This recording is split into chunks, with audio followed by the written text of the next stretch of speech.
y tengo que dar las gracias ya por muchos motivos, por el día tan estupendo que he pasado hoy. Y ya no solo gracias con respecto a mí, que me parece un honor enorme a que le inviten a alguien a contar lo que le gusta contar. Y lo que me gusta mucho contar. Eso es un privilegio del que soy consciente, pero sobre todo quiero dar las gracias, porque yo llego de nuevas y yo llevo mucho tiempo dando clases y cursos y conferencias, pero os puedo asegurar que en muy pocas ocasiones me he encontrado con entornos como este, ¿no? En el que el amor por el conocimiento es tan evidente y además se complementa de una manera tan inteligente con una acción determinada, ¿no? Si yo conozco pero no me sirve para hacer nada, es casi mejor no conocer. Entonces, tengo yo que agradecer, por supuesto, conocer un sitio como este, poder estar aquí y agradecer que exista, a los que lo han sacado adelante. Muchísimas gracias por permitir que esto sea posible. Y bueno, yo antes de empezar con la materia, yo aviso lo siguiente. Tengo varios problemas a la hora de contar cosas. Uno es que hablo muy rápido, con lo cual no tengáis ningún tipo de reparo en decir para, ve más despacio. Y después que a lo mejor empiezo por un sitio y me voy por otros y entonces, por favor, con toda confianza, porque si no, esto puede ser eterno y posiblemente insoportable. Entonces, por Dios, utilizad esto en vuestro propio beneficio. Cuando yo ya iré viendo vuestras caras de tedio según vayan pasando las horas, entonces pues esa sensibilidad la tengo desarrollada. Quiero contaros más cosas de las que me da tiempo. Quiero contaros más cosas de las que debo. Y está mal, pero bueno, como ya os he avisado que va a ser así, pues que sepáis que lo voy a hacer mal, y entonces que no voy a saber acabar y tal, porque es un tema muy apasionante, y entonces, pues bueno, pues es complicado. Voy a empezar por una frase maravillosa, tan maravillosa que veréis. Dice: el universo, tal y como lo conocemos, está ordenado. ¿Os has pensado una cosa? Cuando uno investiga algo, lo primero que tenemos que centrar es esto de las matemáticas, la geometría sagrada. ¿Qué es esto? ¿No? Para investigar cualquier cosa solo hay una condición, solo una, y es partir de una premisa cierta. A ver dónde la llevo, ¿no? A ver a dónde me lleva esto. Bueno, pues aquí tenemos que partir de esta premisa. El universo, tal y como lo conocemos, está ordenado. Y ya aviso, el que no crea esto, que haga el favor de levantarse y marcharse a su casa porque no tiene nada que hacer en esta conferencia. Entonces la premisa es: el universo, tal y como lo conocemos, está ordenado. Y ese hecho, y esto lo añade ahora este señor, Matila Rica, dice: ese hecho tiene una causa y unas consecuencias. Intentar conocer esa causa y esas consecuencias es exactamente el objeto de la geometría sagrada. ¿Qué es la geometría sagrada? ¿Es una rama de la geometría? No. ¿Es las matemáticas? No. Es intentar conocer la causa y las consecuencias del hecho aceptado de que el universo está ordenado. ¿De acuerdo? Fin. Me encantaría hacer como propone Matila Rica, decir: bueno, pues esto es todo lo que tenía que decirles, pero buenas tardes y hoy. Que debería ser así si yo fuera honesto conmigo mismo, pero no lo soy, y entonces pues voy a contaros un rollo para justificar todo esto. Pero es verdad, no, el conocimiento va a poquitos. Entonces ya con esta frase uno tendría que decir: espérate, voy a pensar otra vez que dice, todo está ordenado y claro, hay una causa, alguien ha ordenado esto, y después esto tiene unas consecuencias, no ha ordenado para nada. No sabemos si es una finalidad, pero este es el tema. Entonces uno puede pensar: bueno, sí, claro, tema filosofía. No. Ese es el origen de las matemáticas. Porque la primera cosa que quiero deciros yo es que nos han engañado. Nos han engañado terriblemente. Y entonces nunca nos vamos a manifestar lo suficiente para quejarnos y protestar y elevar una queja al mundo de cuánto nos han engañado cuando nos han enseñado matemáticas, cuando entre comillas nos han enseñado una serie de cosas que no es que fueran mentira, pero no decían la verdad. Que es mucho más perverso, muchísimo más perverso. No te lo digo, pero no te lo digo. Te cuento una cosa para que... Claro, son inocentes, somos inocentes, los profesores de matemáticas, pues sí, pero nos lo han contado mal. Entonces, como nos lo han contado mal, una de las consecuencias es que no nos gusta. Es muy frecuente, matemáticas. No, es que a mí nunca se me dieron bien. ¿Cómo va a ser? No, es que yo, no, la gente, no me gustan las matemáticas, y la geometría, que dentro de las matemáticas es como el hermano marginal de las matemáticas, ¿no? Uno estudia un programa de estudios, entonces en cuarto de la ESO o en bachillerato ves las matemáticas, las ecuaciones, primer grado, segundo grado, y luego ya si te queda tiempo en junio y el profesor ha sido rápido, te dan 2 o 3 temitas de geometría, y ya el profesor que te dice saca un compás, y ya, bueno, ese es el enrollado, el profesor majo, ¿no? Un desastre. Lo que vamos a contar aquí es que, para empezar, cuando uno habla de matemáticas, tiene que hablar del universo y del cosmos, del orden ese que estamos dando por establecido. Y si no, no sirve para nada que nos hable de matemáticas. Da igual que sepa multiplicar, que sepa lo que es un logaritmo, que sepa lo que es una derivada. Pero ¿qué me está usted contando? ¿Dónde está eso? ¿Está en el cosmos? Sí, vale. Claro, tienen que empezar por donde tienen que empezar. Y si no, esto es una comedura de cojo, nunca mejor dicho. Tienen que empezar por ahí. Y después hay que empezar de una manera cercana, inmediata, gráfica, si posible. Vamos a hablar mucho de lo gráfico hoy, de la matemática aplicada a no solo a la naturaleza, sino a los dibujos, a esa visión de la geometría que es absolutamente necesaria que yo os cuente hoy, que es lo único que quiero que aprendáis, ¿no? Voy a contar muchas cosas, algunas son como de entender, otras no de entender, da exactamente igual que lo entendáis o que no lo entendáis, eso es escucharlo. Las cosas más importantes del mundo no se entienden, lo digo de verdad, yo no las entiendo, el amor no se entiende. El libro este, que es maravilloso, yo siempre lo digo, este libro yo lo leo a todos los lados, ¿no? El número de oro.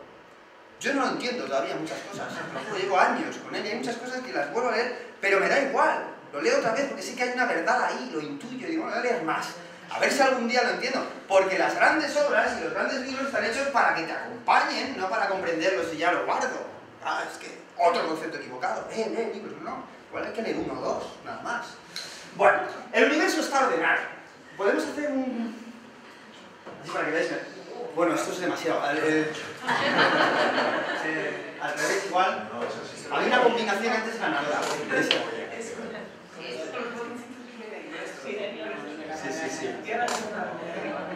Ah. Bien, ¿no? Sí, que os vea las caras, porque si no, no sé si os dormimos. Bueno, fijaos. El universo está ordenado. Tenemos 1000 imágenes que nos lo pueden demostrar. Esto no es nada nuevo, no voy a venir a contaros aquí. Pues evidentemente uno ve esto y dice, esa forma no es casual. Hay un orden ahí determinado, hay una figura geométrica que podemos analizar, pero eso está pensado. Es decir, es cósmico. El orden en griego es el cosmos, ¿no? Vamos a ver unas cuantas más imágenes.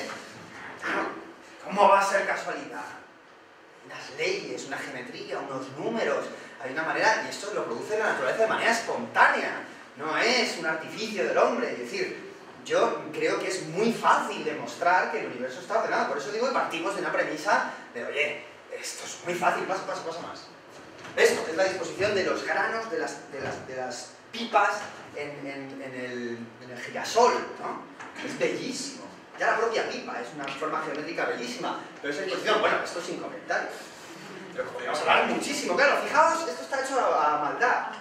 Lo grande y lo pequeño, ¿no? Las frases de Hermes y Megisto, lo de arriba es como lo de abajo, el macrocosmos, las galaxias, tienen unas leyes geométricas, pero cuidado, que cuanto más abajo vamos, también, y resulta, y esto va a ser una de las grandes noticias del día, que tenía que salir todos los días en el telediario, pero no lo dicen, y es que las leyes numéricas de lo de arriba son exactamente las mismas que las leyes de lo de abajo. Aparecen las mismas proporciones, los mismos números, y ahora veremos exactamente qué es. Fijaos qué frase tan bonita, atribuida a Pitágoras, dice, conocerás, tanto como le es permitido a un mortal, que la naturaleza es semejante a sí misma, desde todos los puntos de vista. Estamos hablando de ese universo ordenado que se parece a sí mismo en todos los órdenes de cosas. Y más todavía, quiero decir, aquí he puesto simplemente, si miramos esto con más profundidad, pasamos la imagen, claro, esa élite de ADN, fijaos, aparecen la distribución de las moléculas, aparecen pentágonos, hexágonos, no son cualquier cosa. ¿Quién se atreve a defender que el universo no está ordenado? Más, la música. La música, que es especialmente grave, porque claro, uno piensa en nuestra percepción estúpida de cómo es el conocimiento, ya sabéis que nosotros nos han programado, ¿no? Tú eres, antes lo decíamos a la hora de comer, tú eres listo, vas a ciencias, si tú eres menos listo, vas a letras. A no ser que tengas una vocación extraña, te ha dado por ahí, bro, es que es filósofo o algo raro, ¿no? Y ya, claro, por supuesto, el mundo del conocimiento con el mundo de las emociones o del arte, pues no tiene nada que ver, porque es que es artista, ¿no? Con una connotación negativa. Claro, la música es matemáticas también, la música es cosmos, está ordenada, y las leyes del ADN y la del universo son las mismas que la de la música, que, como todos sabemos, es la herramienta o el lenguaje que, por definición, dicta las emociones. ¿No se ha visto alguna vez una película sin la banda sonora? Y es, qué rollo de película, es la banda, y es que me lleva a los sitios, ¿no? Y esas emociones tienen que ver con números y con geometría, ¿no? Que te decía que la música es la geometría en el tiempo. Claro, es verdad, porque vuelven a ser esas mismas leyes. ¿Cómo no vamos a querer buscar las causas y las consecuencias de ese orden, ¿no? Más, esta es mi sobrina María, que es cósmica también, está ordenada. Y le pasa a mi sobrina María, pero os puede pasar a vosotros también. Bueno, confieso que cuando uno va creciendo cada vez es menos cósmico. Mi madre siempre dice eso, ¡ay, qué guapos eres de pequeños! Claro. Cuando uno más guapo es más cósmico, quiere decir, aparecen unos números determinados más interesantes. Y esto está en todas las cosas. Bien, sigamos. Y por supuesto, si está en la cara de mi sobrina, es que está en el paradigma del hombre. Hoy tenemos que hablar aquí de ideas, de cánones. Que siempre digo lo mismo aquí, pero por Dios, siempre hay un alumno malvado ahí que dice, pero es que nadie es así. ¿Y qué? ¿Y qué? O sea, evidentemente si un señor le sale un brazo por aquí y la cabeza por acá, pues ese señor se aleja muchísimo de, entre comillas, lo normal, ¿no? Eso significa que de alguna manera existe lo normal, que es muy sencillo, ¿no? Es decir, el modelo, el canon, la idea, el arquetipo, como yo lo quiera llamar, ¿no? Pero de repente es como, por ahí van los tiros, y cuanto más me parezca, o sea, hay un orden determinado, hay un molde del que nos alejamos más o menos, pero hay una idea compositiva del cuerpo humano, seguramente también de su alma, pero vamos a ver por lo menos del cuerpo, ¿no? En la que vuelven a aparecer, después veremos, las mismas leyes geométricas. Más. Otra más. Seguimos. Bien. Al hablar de causas, uno puede creer en lo que le dé la gana, me da exactamente igual, aquí no es necesario creer en nada para escuchar esto. Pero alguien ha ordenado el mundo, algo ha sido el agente ordenador. No es casual que a lo largo de la historia y en la Edad Media, cuando se piensa en la figura de un creador, de un demiurgo, o como lo queráis llamar, que insisto, me da igual, pues aparece con el compás. Compás, atentos, como dice San Agustín, no para hacer circulitos, el compás es con lo que se mide, que yo guardo la distancia y entonces puedo comparar, que va a ser un concepto muy importante en la charla de hoy, la comparación. Esto nos va a introducir al concepto del logos, ¿no? Más. Luego volvemos sobre las imágenes y fijaos, el mundo está ordenado, tal, qué bien, tal. Pero hoy, como yo estoy hablando de causas, efectos y tal, simplemente os voy a presentar 2 conceptos y 4 números. Nada más. Ahora pensaréis, qué rápido va a ser esto. Qué rápido, no. 2 conceptos y 4 números. Con solo 2 conceptos y 4 números se construye absolutamente toda la geometría sagrada conocida. Y cuando digo geometría sagrada, es geometría entendida desde estos parámetros, ¿no? Es decir, geometría natural, casi el concepto de los números, la geometría que ha construido las grandes obras de arte, que ha construido los grandes edificios sacros y no sacros, la geometría que está en las galaxias, en el ADN, en mi sobrina María y en absolutamente todas las cosas. Solo son 4 números y 2 conceptos. Entonces, pasaremos un poquito por encima, no podemos profundizar, pero con que os quedéis con eso, es decir, con muy poco, está ordenado todo. Pasamos. Fijaos, tenemos una siguiente. Evidentemente la palabra fundamental es cosmos. Cosmos significa orden, el mundo está ordenado. Y el concepto de cosmos se opone al concepto de caos, el no orden. En prácticamente todas las cosmogonías, ¿no? Las mitologías, Hesíodo, que dice, en el principio era el caos. El caos empieza a dividir, Urano, Gea, ¿no? En el Génesis, el cielo, la tierra, se empieza a separar. Entonces, claro, cuando yo separo, estoy ordenando. Lo primero que hacen al ordenar es separar esto para acá, esto para allá, esto para... Claro, esto para acá, esto para allá, significa dividir y significa ordenar. La creación, sea lo que sea, es el proceso de pasar de un caos, de algo que no se sabe qué es, a algo que se puede reconocer, algo que se manifiesta a sí mismo porque está ordenado. ¿De acuerdo? Concepto fundamental para todo geometría sacro. Pasamos. Fijaos, hay un espacio al que yo os invito a ir corriendo. Si no lo conocéis, dejadlo todo e id mañana, si podéis. ¿Qué es? Es más importante que todo lo que tengáis que hacer, os lo aseguro. Es muy soberbio lo que estoy diciendo, pero creo de verdad. Es la biblioteca, un espacio al que yo tengo muchísimo cariño y además que me ha enseñado casi todo lo que... ha tenido la clave de casi todas las cosas que más me han interesado en la vida, la verdad. Es la biblioteca, el salón principal de la biblioteca del monasterio de San Lorenzo el Real en El Escorial, muy cerquita de Madrid, a 40 kilómetros, Palacio del Rey Felipe II, y bueno, entre todas las muchas cosas que hay, Panteón Real, bla, bla, bla, lo mejor de todo, el templo verdadero, es esta sala maravillosa, dedicada, es la sala de la biblioteca, y por lo tanto está dedicada al conocimiento. Vais a ver una serie de imágenes rápidas. Está dividida en 7 tramos, entonces es un canto al conocimiento. Entonces, evidentemente, aparecen lo que se llama el trivium y el quadrivium, ¿no? Como el plan de estudios medieval, antiguo y en el fondo universal, porque había algo mucho más sabio que nuestros planes de estudios en eso, ¿no? Gramática, retórica, la dialéctica, no parece, en principio parece que cuenta eso, ¿no? Vamos a pasar rápido estas imágenes: la dialéctica, la música, la aritmética, antes la geometría, la astronomía, e incluso hay unos frisos donde cuentan episodios míticos importantes, ¿no? Que no sabes muy bien por qué al principio, pues de repente la Torre de Babel, cuando se crean las lenguas, la escuela de Caldeo en Babilonia con el rey Nabucco, el Hércules gálico, que gracias al poder de su elocuencia arrastra a la gente, ¿no? El poder del verbo, Orfeo y Eurídice en la música, el no volver esa vista atrás, el rey David tocando música, muy importante, luego hablaremos de esto, muy pitagórico. Y gracias a la música, este señor que es el rey Saúl se cura y expulsa a los demonios, la música como curación. Isaías, el reloj de Ahab, que vuelve para atrás. Dionisio Areopagita, en el momento en el que muere Cristo, entonces hay un eclipse que los sacerdotes de Heliópolis nunca habían predicho, entonces no podían conocer. Y aquí paramos. Entre todas estas cosas que tú llegas ahí y dices, Dios mío, ¿esto qué es? Un canto al conocimiento, sí, claro, gramática, tal, pero de repente ves algunas cosas que dices, ¿esto a qué está dedicado realmente? Y de repente ve uno esto, y le explica el guía del Escorial. Miren ustedes, esto representa a los gimnosofistas. Tú te quedas con una cara cuadrada, pues bien, encantado de conocerle.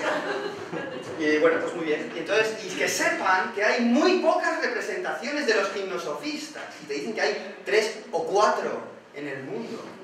Y que Plutarco, en las vidas paralelas, cuando habla de Alejandro Magno, hace referencia a que Alejandro Magno se encuentra con los gimnosofistas. Entonces tú ya le dices al guía, ¿quiénes son los gimnosofistas?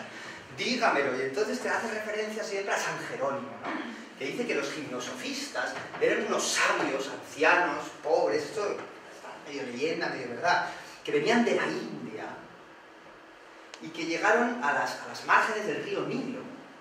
Vivían pobremente y ahí en las tierras, en el limo fértil, pues dibujaban, hacían cuentas con números, trajeron los números de la India, lo cual debe haber algo ahí de verdad disfrazada de metáfora, pero ellos, dice San Jerónimo, intentaban averiguar las cualidades del alma a través de los números. Y ahí ya dices, uy, ¿cómo? Los números y el alma. ¿Pero qué tiene que ver los números estos nuestros de 2, 4, 5, 6, 8, 3 por 4, 20 y tantos con el alma? ¿No? Primero tengo que decir, ¿y esta biblioteca qué rara? ¿No? Si aparecen los gimnosofistas cuando no aparecen en ningún otro sitio, fijaos. Aparece aquí la serie 1, 3, 9, 27, 1, 2, 4, Ánima, la Pradamia, y ahí se queda la cosa. Más. Claro, enfrente aparecen los geómetras. Entonces ya tú te escamas, y además se ve como la relación.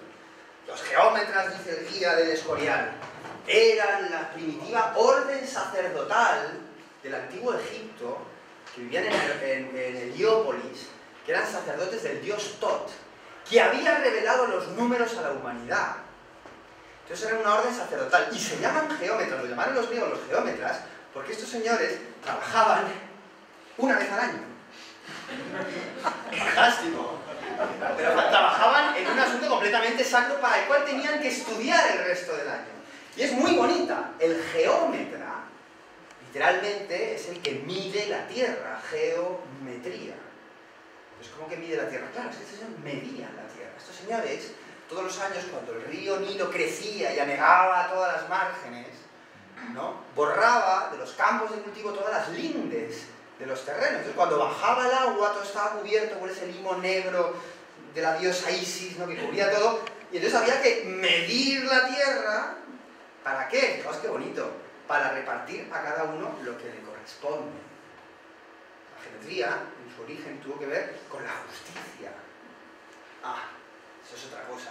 Claro, dice, pues qué fácil, qué tontería, ¿no? El que viene y te mide para hacerte la... No, estamos hablando de que estos señores eran los que sabían calcular áreas.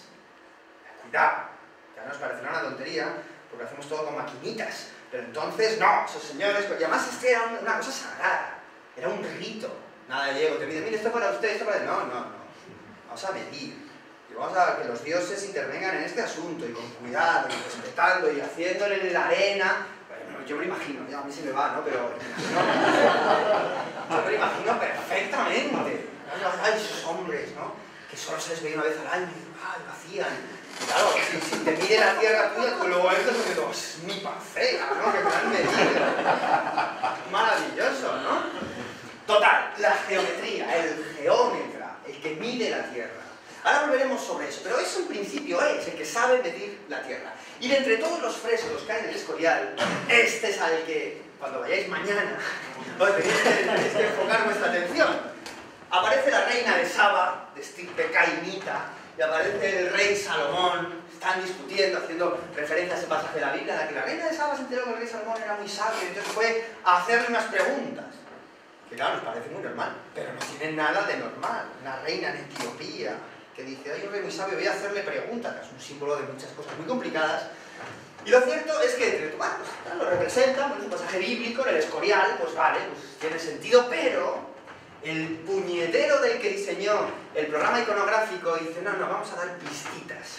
Y de repente pone, no en latín ni en nada, sino con caracteres hebreos, esta frase en el mantel del rey Salomón. Esa frase que vemos ampliada un poquito y que pone en hebreo una traducción de la famosa omnia in numero pondere et mensura, es decir, todo según el número, el peso y la medida. Ven para atrás, un segundo, para atrás. Que de hecho por eso todo según el número, es la tablita con los números, que son muy interesantes, en verdad, si uno analiza lo que por ahí, el peso, parece la balanza, y la vara de medir, ¿no? Y dices, qué bien, pero claro, es que esa frase no viene de cualquier lado, esa frase tiene dos fuentes. Vamos a pasar. La siguiente. Una, el hielos nuevos pitagórico. Ese es Pitágoras. Todo está hecho según el número. Y enlazamos con el principio, os he dicho yo. El universo está ordenado. ¿Cómo? Según el número. Esto parece que no soluciona nada, pero no.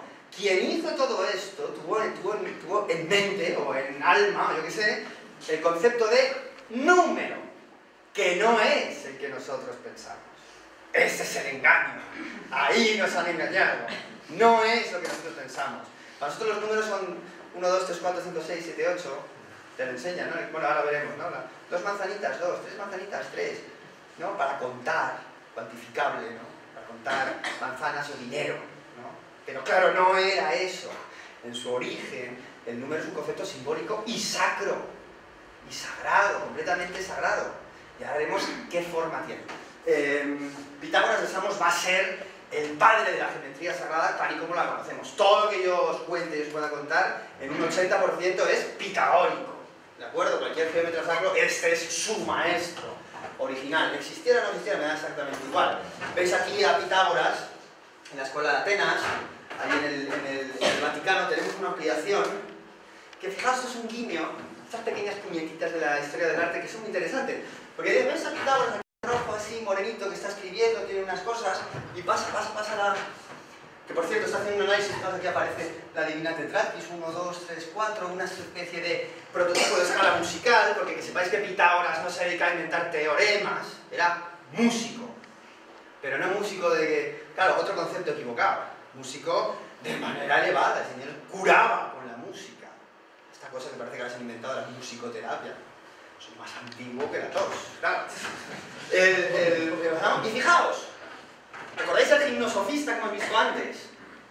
Ánima, tal.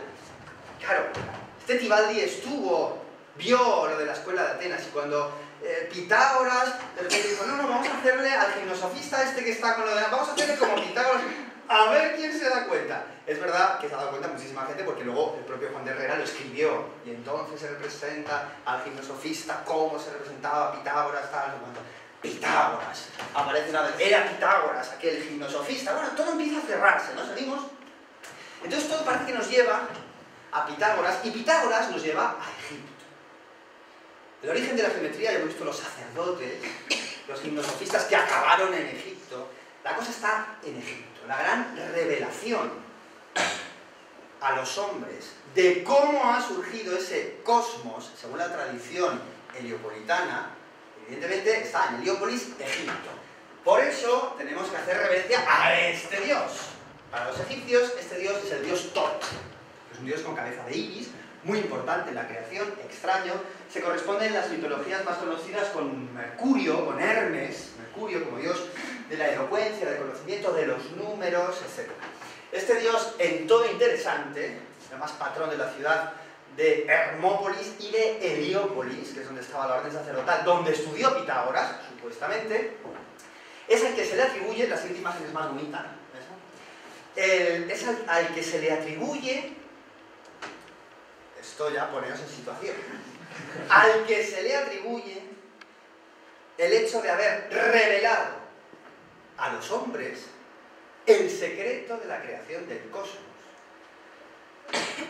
Dios, ¿cómo va a ser? Pero claro, eso es dotar al hombre de... ¿Pero y cómo? ¿A través de qué? Porque es el que enseñó al hombre los números. Ah, los números. ¿Pero de cuánto a cuánto? No. 4 números, en verdad 3, pero 4 números y 2 conceptos.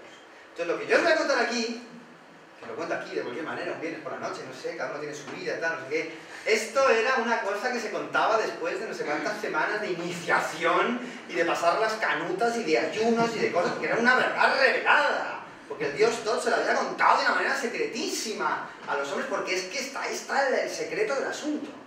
Ya sabéis que nosotros en este siglo XXI somos bastante más perversos, manejamos las cosas con poco respeto, entonces hablamos de cosas importantes de cualquier manera y en cualquier lado. Entonces esa especie de respeto al espacio y al tiempo, difícil de recuperar, pero por eso estamos aquí, entre otras cosas.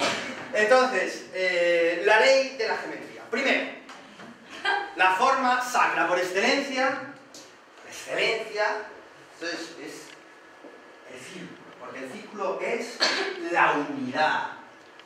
Y la unidad es, si todo ha surgido de la división de algo, todo fragmentado es uno. Y esto es muy importante para a quien le interese la geometría sagrada. No puede haber dos unos. Todo lo que hay es una sola cosa. Los universos, los planetas, el ADN y mi sobrina María, todo es una sola cosa. Una sola cosa. Entonces todo viene de la unidad. Y el símbolo de esa unidad, que lógicamente se asocia con el creador, con el hacedor, ese símbolo geométricamente es el círculo. Porque es la expresión de la unidad, de lo perfecto, de lo que está acabado, de lo que no tiene principio ni tiene fin, que no tiene orden. Fijaos, es símbolo de la unidad y por lo tanto casi del caos. Es inconcebible un círculo. Todo eso. Ahora vamos a ver ese tema, porque claro, la creación tal como lo conocemos es el resultado de dividir la unidad según el número. ¿De acuerdo? No puede haber dos unos. Solo hay, todo es una sola cosa, y de ahí surge todo. Y el símbolo de eso es el uno. Con lo cual el conocimiento, fijaos, para un sacerdote, heliopolitano, que eran medio monoteístas, en verdad, el conocimiento de Dios tiene que ver con el conocimiento, simbólicamente, de la circunferencia y del círculo. Lo que signifique eso y las leyes que tenga eso va a tener que ver con lo que yo tengo que pensar para tener una experiencia de Dios. Esto, así de claro, ¿no? Pasamos, tenemos más imágenes, evidentemente hay una cosa casi antropológica, pensando siguiente, en hombres de hace 10.000 años, ¿no? O incluso más.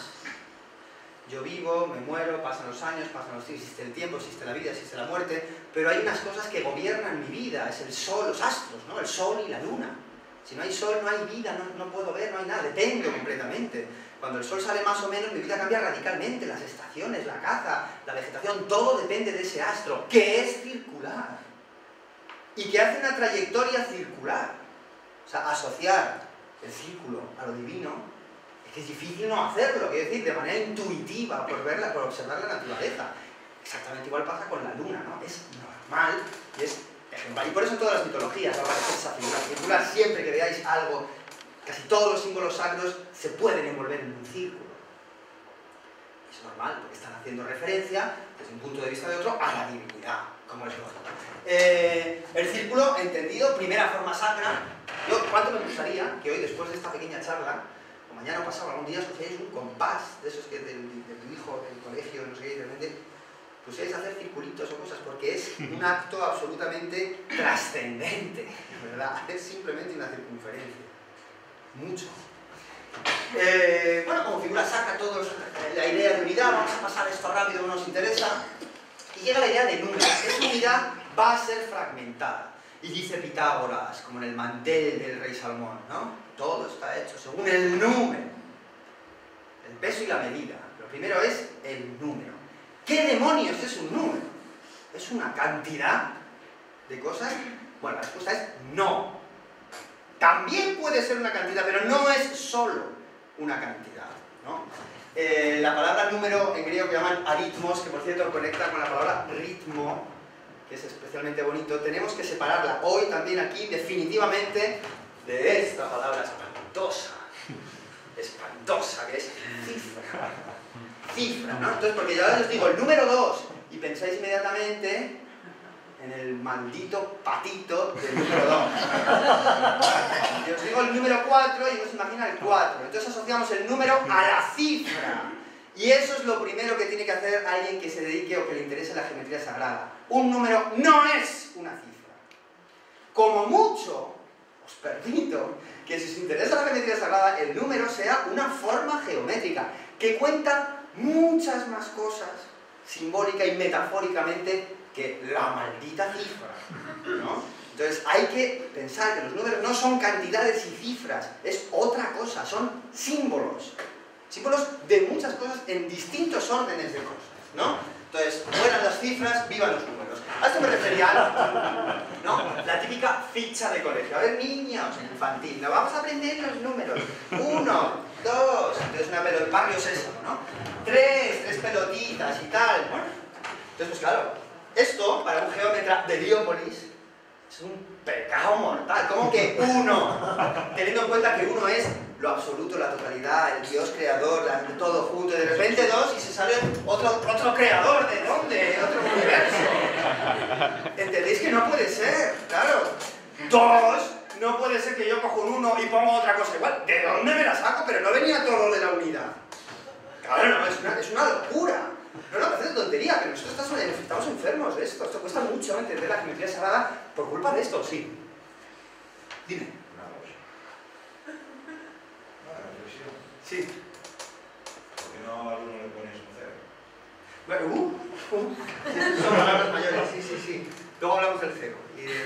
Sí, claro, eso es mucho, claro. Porque el 0, ¿dónde está? Claro, y los conflictos que dio el 0, para meter el 0, es una cosa tremenda. Vamos a intentar llegar hasta allí, pero perdona que no siga por ahí, porque es que si no, no vamos a poder, pero de verdad después hablamos de ese asunto. Quiero decir, esto no va para un geómetra. El 2 es una división del 1 en dos cosas, que juntas siguen formando un 1. La unidad siempre está presente. Cualquier ejercicio de geometría sagrada parte de la unidad y acaba en la unidad. Los grandes números sagrados son aquellos que nos devuelven a la unidad. No cualquier número va a valer. Por eso solo 3 o 4. porque son aquellos que nos devuelven de una manera más directa al concepto de unidad, a sentir la fragmentación y la unidad a la vez. Una unión de opuestos. Estamos muy poco acostumbrados a convivir con la contradicción, o mucho, depende de qué aspecto. Pero para un geometra es fundamental. La sensación de finito está asociada a la sensación de infinito. La sensación de pluralidad tiene que estar asociada a la sensación de unidad. Siempre. Cualquier número fuera del 1, cualquier cifra, incluso 2, 3, 4, 5, 6, son manifestaciones distintas del 1. El 1 siempre es. Todos los números en verdad son el 1. ¿De acuerdo? Más. Fijaos, yo tengo esto. Concepto importante. Pasamos un segundo. Tengo una cantidad. Perdón, vamos para atrás. Os pregunto una cosa. Esto, pregunta trampa. ¿Cuánto mide? Un rojo. No importa. No mide. Las cosas no miden nada. O sea, lo lógico sería, bueno, ¿con qué lo mido? ¿Con una regla? ¿Con mi puño? ¿Con tal? Esta magnitud no es nada hasta que yo no piense o yo no determine qué es la unidad. Fijaos qué importante es la unidad. Sin unidad no hay cantidad. Porque si mi unidad es esto, esta distancia, pues esto será 1, 2, un poquito. Pero si yo no tengo unidad, eso no es nada, que es maravilloso que algo no sea nada. Siempre que veáis una raya, pensad, eso no es nada. No mide nada. Claro, lo bueno de la geometría es que vais a salir a la calle, aquí está lleno, todo está lleno. Es constante, la aplicación, es inmediato. Esto no mide nada. Yo tengo que tener otra cosa, ya está.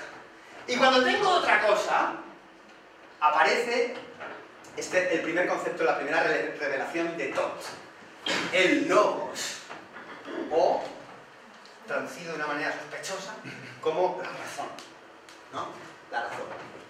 Y es tan sencillo como esto. No queráis comprender más. Es tan tonto como para que yo sepa lo que vale, cuánto mide algo, tengo que tener otra cosa al lado. Las cosas son en función de lo que tienen al lado. Por cierto, como las personas. Yo siempre pongo este ejemplo. Yo no me comporto igual con mi hermano, que con mi madre, que con el compañero de trabajo. Somos en función de quién tenemos. Y no es tan descabellada la metáfora. Es decir, esto es grande porque está esto al lado. O este es pequeño porque está este grande al lado. Y juntos cobran una identidad. Muy importante. Bueno, pues la relación exclusiva, que existe entre dos cosas, en este caso vamos a hablar de magnitudes como metáfora de todo lo demás, la relación que existe entre esto y esto, lo vamos a llamar el logos que tienen esas dos cosas. Se relacionan de esa manera. Uno que es así, y otro que es más chiquitito. En este caso, por cierto, si le aplicamos las cifras, pues es exactamente la mitad. ¿Vale? Si yo tengo uno así y otro así, pues tengo otro logos. Si tengo otro así y otro... Pero siempre tengo que tener dos cosas para tener un logos, que es cómo se relacionan dos cosas. Nada más. Fijaos.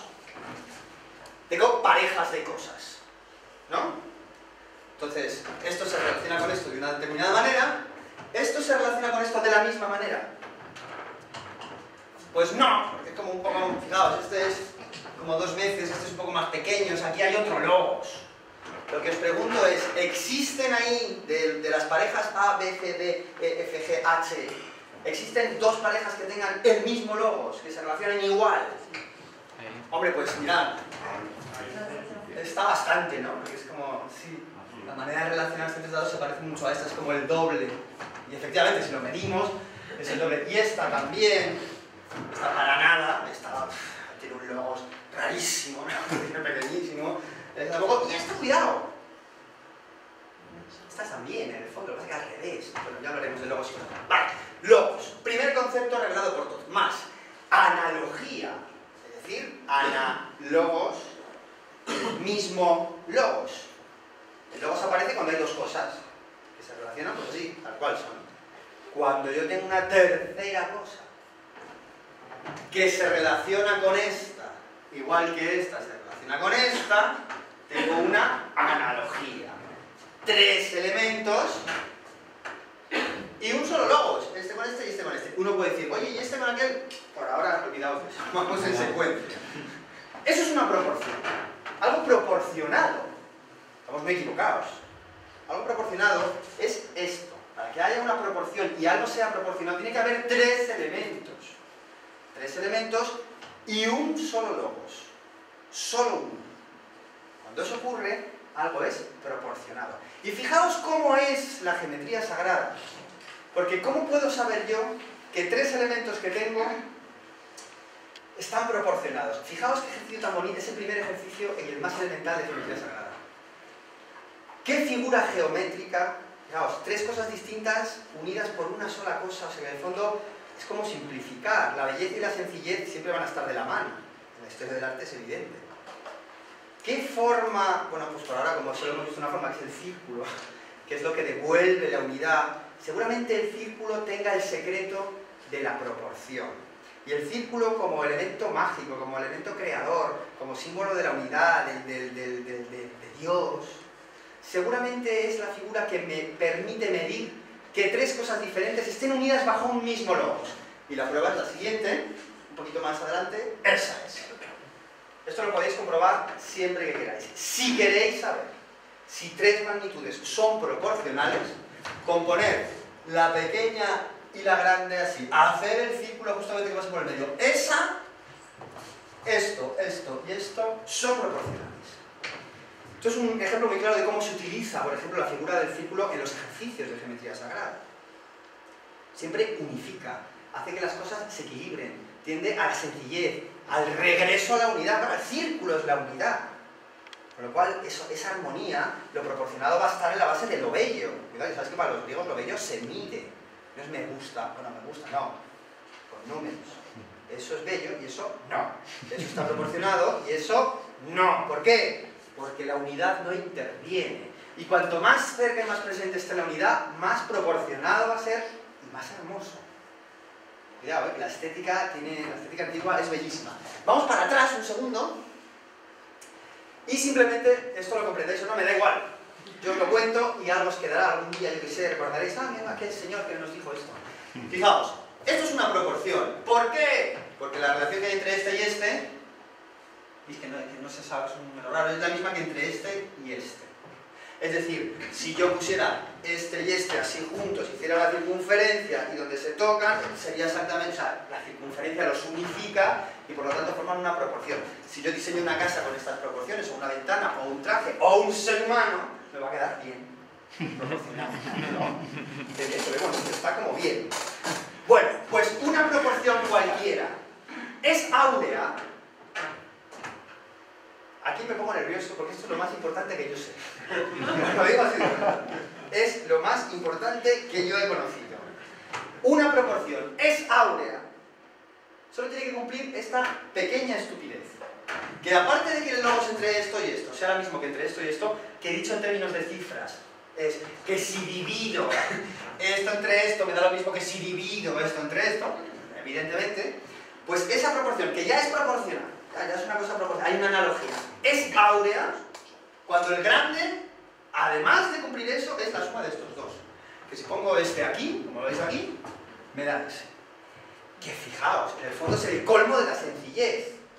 Tres elementos que a través del círculo hace que estén proporcionados, por lo cual que haya un solo logos entre ellos, y que además el tercer elemento no me lo saco de la manga, sino que es la suma de los dos primeros. El colmo de lo sencillo en la creación geométrica del mundo. Y eso precisamente es la proporción áurea, y no es nada más complicado esto. Lo que cumpla es, lo que se haga con esto, va a ser proporción áurea. ¡Oh sorpresa! Que cuando nos pongamos a ver dónde está esto en el mundo, lo vamos a encontrar hasta en la sopa, o sea, en todos los sitios. En el cuerpo humano, en los ciclos lunares comparados con los solares, en el carnet de identidad, en cómo crecen las plantas, en todos los sitios, ¿no? De ahí que luego esa proporción se llama la divina proporción. Quien ha hecho esto, entre los muchos números que se pueden utilizar, ha utilizado tres concretos y sobre todo este. Esto, dices, ¿esto es lo que le contó el dios Tot? Pues no, esto no lo contó el dios Tot. Esto fue revelar, esto era hablaremos de la historia de Fi, eso es complejo, ¿no? En el Renacimiento ya aquello se expandió, pero era un secreto muy guardado al que el dios Tot sembró, dio las bases para que los hombres encontráramos esto y estableciéramos una metáfora palabra metafísica, porque esto lógicamente tiene todo un simbolismo asociado, completamente trascendente, ¿no? Ese número normal es la divina proporción. Pero para concretar cosas, y ahora vamos a ir muy rapidito para ver ejemplos, bueno, vais a ver dos ejemplos clarísimos de cosmogonía geológica, es decir, si Dios hizo el mundo según el número, vamos a hacer esa transposición geométricamente, ¿no? Entonces van a aparecer los primeros números, que serán básicamente 3 números, que son los que Tot va a revelar a los hombres, y todo se va a hacer con esos números, que son los siguientes. Atención, versión primera. Esto es, pasamos, un punto. El universo, la nada, ¡ping! El principio, el Big Bang, lo que sea, el puntito. Esto es todo y es nada. Cuidado, ya algo ha ocurrido, porque antes era la nada y de repente algo se ha manifestado. Todo empieza. El punto, pasamos. Imaginaos que se divide, ¿no? Y se crea una primera distancia, ¿no? El punto se ha partido, genera 2, y fijaos, hay 2 puntos, pero hay una primera medida. Todo lo que va ocurriendo en una dimensión arrastra dimensiones superiores o inferiores, en general inferiores. En el mundo de los puntos ya hemos llegado al concepto del 2, pero en el mundo de las distancias solo existe una distancia, porque de aquí no es infinito, no hay nada. Se está generando el mundo. ¡Ping! Tenemos el 2. Con lo cual, esto, a nosotros, como si no llamamos 1 a nada, no podemos medir nada, pues vamos a llamar a esta distancia 1. Ese va a ser nuestro 1, nuestra manera de medir. Adelante. Por cierto, esto es tremendo, esto que está pasando aquí, hay veces, hay clases de geometría sagrada que se tiran un mes viendo solo esa figura y sacando conclusiones y pensando y comparando con mitos, con historias, con emociones, con, bueno, sensaciones. Claro, esos 2 puntos innatamente formarían una dirección en el espacio, una recta. La recta es el enemigo mayor de la circunferencia. La recta es terrible. ¿Por qué? Porque no regresa a la unidad. La recta divide. Es el símbolo por excelencia de la partición, de la división, de la segregación, del enfrentamiento, de la lucha, de la dualidad, de lo blanco y lo negro, la hombre y la mujer, los opuestos. El día, la noche, la recta. La recta es la tirana de la geometría. Maravillosa, porque es la que hace que se generen las cosas. Pero claro, si no interviniera la circunferencia nunca habría ese regreso, ¿no? Lo interesante es construir un camino de tal manera que yo dé pistitas, esto es como lo de Hansel y Gretel, que van al bosque pero van dejando pistitas de cómo regresar a la casa. Pues es exactamente igual la geometría sagrada. Desde la unidad yo la voy dividiendo, voy haciendo cosas, pero siempre hay una pista de cómo está presente esa unidad. Oye, espera. Bueno, esa división, fijaos, esto es infinito. Esto para allá es infinito también, que es la primera gran contradicción. Ya os he dicho, todo lo que sea contradictorio les encanta a los geómetras sagrados. Dicen, ay, eso nos interesa. Sí, es así. La geometría sagrada es el arte de la contradicción, porque no se puede, no es comprensible, con lo cual hay que asimilarlo en otro orden de cosas no lógico, como las cosas más importantes, insisto. Entonces, fijaos, esto es infinito, ¿y esto hacia dónde va? Hacia el infinito. Pero hacia el infinito por allí. ¿Y este hacia dónde va? Hacia el infinito. Pero hacia el infinito por allí. La pregunta es, ¿hay 2 infinitos? Claro. Infinito por allí, infinito por allá. Y el infinito solo puede ser una cosa. Entonces, el infinito de por allá y por allá, en algún sitio se tendrán que encontrar. Pero esto como va, no, es que es circular, no me ha parecido nada de eso. Contradicción, y vamos por buen camino. Aquí, cuando aparece la contradicción es que es garantía de, no lo entendemos, pues ahí está perfecto, pero se manifiesta gráficamente. Xavi, tenemos entre esos 2 puntos esta primera magnitud, nuestro número 1. ¿Qué vamos a hacer? Pues, como tenemos todo el espacio, vamos a trabajar en el plano, ¿eh? Vamos a considerar este como un centro y vamos a ver todos los puntos que están a esta misma distancia de este. Con lo cual, pues uno por aquí, otro por aquí, otro por aquí. Ya sabéis que si los junto todos, lógicamente me dará, pasamos, la primera circunferencia, ¿no? Todos estos puntos están a la misma distancia, es decir, 1 de aquí. Fijaos, numéricamente, el número en cifras, solo tengo el número 1, casi. ¿No? Ahora hablamos del tema del 2, pero de aquí es 1, de aquí es 1, todo es 1, esta figura principal, bueno, está este concepto. Pero claro, hemos Entonces me quedaría eso. Fijaos qué interesante. Estos puntos distan uno de aquí, todos estos puntos distan uno de este otro centro, me quedan estas dos figuras, me quedan estos dos puntos especiales. ¿Por qué? Porque son los dos únicos que distan lo mismo de aquí que de aquí. Ah, qué interesante. Y me queda esta forma, que por elemental en la cosmogénesis geométrica va a ser la primera forma sacra. Eso ya es una forma sagrada. Va a haber muchos símbolos de muchas religiones cuya base sea exactamente eso. Eso se llama en geometría sagrada la vesica piscis. La vesica piscis que guarda el primer número de Tot. Porque claro, la distancia de aquí a aquí es 1, de aquí a aquí es 1, de aquí a aquí es 1, de aquí a aquí es 1, de aquí a aquí es 1, pero de aquí a aquí no es 1. En cuanto aparece una distancia, ¡ya!, hay un número creado. Bueno, pues si esto vale 1, yo os pregunto, ¿cuánto vale esto? Y la respuesta es muy endiablada. Porque claro, no es 3, ni 5, ni 2, ni tal. Eso vale, si yo lo digo con cifras, un número decimal con infinitas cifras decimales, que digo, qué tontería me ha salido, ese número que vale nada. Claro, ese es el error, poner las cosas en cifras. Veis que geométricamente la razón entre esto que es 1 y esto es elemental, sale enseguida. Todos los símbolos sacros vienen de formaciones geométricas muy elementales, con toda su carga simbólica. Para nosotros llamar a esto, si esto es 1, esto vale, perdón por la expresión, pero vale la raíz de 3, que es el peor nombre que se les podía haber ocurrido, la raíz de 3. Porque yo una raíz, entonces lo asocia ya con hacer raíces cuadradas, que es una cosa que nunca nadie ha aprendido, estoy convencido. Yo nunca he sabido raíces dobles y no sé qué. La raíz de 3, encima de 3, que no da exacto, y entonces no solo no da exacto, sino que da infinitos decimales. ¿Veis? El mundo del cálculo, el mundo de las cifras, no tiene lugar aquí. Porque una cosa tan elemental como esa cosa que me ha salido a hacer 2 circunferencias, no lo puedo escribir con cifras. ¡Qué felicidad! Las cifras fuera, desde el principio de la geometría sagrada, fuera. Entonces si no hay cifras, hay dibujitos. Es mucho mejor. Entonces un geómetra sagrado no habla de la raíz de 3, te hace 2 circunferencias y ya está, te dice esto es 1 y esto es raíz de 3. Y punto. Gran revelación. Y además el dios Tot dice, y con ese número se han formado todas las cosas. Eso no lo entiendo. Sí. La raíz de 3, claro, los números son mucho más que cantidades, son dinámicas del universo, maneras que el universo tiene de comportarse. Así de elevada es la cosa, ¿no? Que por supuesto solo a través de la geometría podemos ver la metáfora gráfica de todo eso. Pero claro, tiene una correspondencia metafísica bellísima.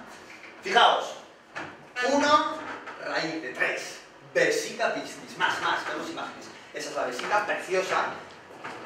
Uno le puede dibujar, por Dios, esta noche, mañana, dibujar una vesica piscis, la tenéis, la ponéis, la encuadráis, algo, es muy importante, más. Y uno la puede analizar, los ángulos, tal, olvidaos de todo esto. Fijaos lo que vale, mira. Claro, con razón, con este tipo de matemáticas nunca nos lo han contado. La raíz de 3, 1,73, 2... puntos suspensivos, nunca se acaban, qué interesante. Eso, de haber averiguado los kilómetros, les hubiera encantado, qué contradicción. No puedo escribir este número. Y no se puede escribir. No hay decimales suficientes, infinitos. Ese tipo de números, que se llaman los irracionales, claro, causaron una sensación muy interesante. Es decir, qué curioso que los primeros números que aparecen en la geometría son justamente los que no se pueden escribir, los inconmensurables, que llamaba Pitágoras. ¡Qué bonita palabra! Lo inconmensurable. Y sin embargo, fijaos qué bonito. No lo puedo escribir con cifras, pero lo puedo dibujar en 5 segundos. ¡Tin, tin! Es esto. Contradicción, maravilloso. Más. La vesica piscis aparecen símbolos de todo tipo, esa raíz de 3, vamos a ver más imágenes. Las más famosas son las famosas mandorlas, ¿no? las almendras estas divinas del románico, en el que la figura de Jesús como híbrido entre lo divino y lo sagrado, las 2 circunferencias, luego está la vesica piscis, y por supuesto la raíz de 3, ¿no? Como cosa sagrada, ¿no? Y principio formador, claro, más. Además, esa vesica piscis, fijaos, va asociada a una forma sacra importantísima, triángulo equilátero, directo, inverso, por lo cual un triángulo también está asociado a la raíz de 3. Y a lo que signifique todo ese mundo de raíz de 3 y la manera de operar el universo a través de ese número. Más, tenemos figuras importantes, ¿no? Los triángulos equiláteros que ahí sí que ya la Trinidad, bueno, muchísimas formas. Si en todos esos puntos seguimos haciendo circunferencias con el mismo radio, aparece la famosísima flor de la vida, ¿no? Egipcia, maravillosa, que en el fondo es una manifestación de la raíz de 3 más, que es infinita. Ejercicio típico de geometría de colegio, venga, vas haciendo con el mismo compás y venga, y donde pinches te sale y todo encaja, y todo encaja, y todo encaja, y aparecen 3 dimensiones, el número 3 va a estar aquí involucrado, claro, vosotros imaginaos el señor que lo hacía en la tierra, ¿no? La flor de la vida a medida como aparece en Abidos, ¿no? El templo de Abidos, que es un templo muy desgraciadamente más desconocido en su estudio de lo que debería, no sabemos la fecha en la que se grabó esto en las paredes de Abidos, ¿no? Pero es bastante miles de años más atrás de lo que pensamos, seguramente. En otros templos egipcios vuelve a aparecer esa flor de la vida, ese canto a la raíz de 3, eso es Abidos, para quien no lo conozca, el Osirión de Abidos, ¿no? El templo dedicado al dios Osiris, a la resurrección y a la formación del nuevo cuerpo. Más. Esa flor de la vida maravillosa, que además, fijaos, decía el dios Tot, la raíz de 3 es el principio formador del universo. Geométricamente, ¿qué significa? Pues hay un dibujo maravilloso, que es de lo primero que tiene que hacer un geómetra, pasamos, que es este. A través de la raíz de 3, uniendo vértices determinados, se forman todos los polígonos regulares, exceptuando el heptágono, en los que se va a estar basada la distribución numérica y formal de casi todo lo que se conoce, desde luego sobre todo molecular, ¿no? Esa distribución. Entonces el cuadrado va a aparecer aquí, el pentágono, el hexágono regular, el octógono, el eneágono, y eso está en la raíz de 3. La raíz de 3 es lo que da forma a las cosas, los que establecen los números y los equidista y hace que esos polígonos regulares que siempre cantan a la circunferencia, porque todos ellos pueden estar enmarcados en la circunferencia, con lo cual la unidad está presente, con lo cual interesa, porque ese es el camino de lo sacro, el regreso a la unidad, esas son las que me interesan. Bueno, pues eso gracias a la raíz de 3. Pasamos. Por cierto, esa raíz de 3 hace sacro al número 6, porque solo a través de ese ejercicio, ya sabéis, esa cosa también que te enseñan en el colegio, sin ninguna importancia, maldita sea, que tú coges una circunferencia con ese radio y con el mismo radio la vas poniendo, vas pinchando y te sale exactamente 6 veces. El número 6, toda su lectura trascendental y simbólica viene a raíz de ese hecho geométrico. Es lo que divide a la unidad de una manera innata un número natural de veces, y es 6. Todo lo que tenga que ver e inserte en el 6 tiene que ver, por supuesto, con la creación, para empezar la propia estrella de David, que es el símbolo de la creación para los judíos, no solo el símbolo de los judíos, ¿no? 1, 2, 3, 4, 5, 6 días de la creación, y el séptimo, que descansa, que por cierto, también se puede insertar en una circunferencia. Por ahí van los tiros. Todos los símbolos tienen un origen y una lectura metafísica geométrica. ¡Más! Bueno, pasamos cosas, no podemos entretenernos, adelante, el crismón había salido allí. Una versión segunda de los hechos para el segundo número. Adelante. Fijaos. Vesica piscis, unidad. Yo puedo hacer una cosa, y es, pasamos la diapositiva. Uy, qué feo, se ha torcido. Vale, esto es un error técnico que ahora solventaremos. A ver, vale, da igual. Aquí. Fijaos. Tengo esta dirección y no me invento, sino que aplico el concepto sacro de lo ortogonal. ¿Qué es eso? ¿Qué es lo ortogonal? 90 grados. Esto, pues eso. Dice, pues eso se lo está sacando de la manga. No. Esto es una dirección, y voy a buscar la dirección opuesta, que es precisamente la que hace que si esto es así, yo corto en el lado extremo y opuesto, porque me genera un centro y equipara las partes, con lo cual está presente la circunferencia una vez más. Es decir, la recta como principio divisor del universo se ve equilibrada con la perpendicular, que es la que llama al círculo. Entonces, la recta divinizada es la recta con su perpendicular. Y de ahí el símbolo de todas las cruces habidas y conocidas. un símbolo muy innato. Además, fijaos, esa perpendicular como equilibrio que genera la circunferencia no es ajena al ser humano. Y la cara tiene esto así, pero tiene en perpendicular. ¿No? Digo, lo de delante, lo de atrás, pero miro entre los ejes pasando. O sea, igual que el sol y el círculo de una manera normal han sido asociados a lo sagrado, a lo divino, el cuadrado y lo perpendicular, por pura sensación del ser humano, está asociado a lo mortal, a lo creado, a la naturaleza, a lo que somos aquí, a lo que está dividido, no es el círculo unitario, a lo que está dividido y fragmentado. Pasamos adelante. Este es el ejercicio ritual que hacían todos los geómetras y que han hecho todos los maestros constructores de todas las catedrales conocidas, góticas, incluso edificios renacentistas, antes de empezar nada, que es hacer la cruz en el suelo. Es decir, el ángulo recto, de que va a surgir absolutamente toda la arquitectura. Y era ritual, y ya se hacía en Egipto, ¿no? Yo tengo una línea, seguramente, pues desde el punto sagrado hasta donde se pone el sol, tengo una línea. Bueno, pues en el punto sagrado tengo que hacer la perpendicular. Yo no tengo escuadras, ni tengo nada, ¿no? Tengo que hacer, y es precioso, no lo vamos a hacer ahora, seguramente pues talleres o lo que sea podremos, pero interviene el círculo, aplicas un círculo cualquiera, además de donde pinches, como hagas, y a través de la intervención del círculo se consigue el equilibrio por el punto deseado, con lo cual está ese regreso a la unidad. Eso significa, pasamos, ay, qué feo, pasar, es que se han movido las cosas. Ve para atrás y os lo cuento. Esto debería estar aquí, que no sé por qué malicia del ordenador, pero lo que quiero decir es que si por aquí hago la perpendicular y aquí hago la perpendicular, me quedan estos dos puntos, distancia 1, distancia 1, distancia 1, distancia 1, pero me queda la gran figura sacra vinculada con la Tierra que va a ser el cuadrado, ¿no? Pasamos adelante, y el cuadrado, como forma sacra, esta distancia es 1, esta distancia es 1, y esta distancia, segunda gran revelación del Dios, la raíz de 2, que también es inconmensurable. Pasamos adelante, qué pena, cuadrado, cuadrado, fijaos, de un cuadrado, si esto es 1, esto es la raíz de 2. Principio formador, principio reproductor del universo. El universo crece, se desarrolla, se multiplica y crece conservando una forma. Ese principio conservador, en todo semejante al dios, si conocéis mitología hindú, Vishnu, es el principio conservador del universo, de los avatares, ¿no? Es el cuadrado, ¿no? Y es la raíz de 2, exactamente.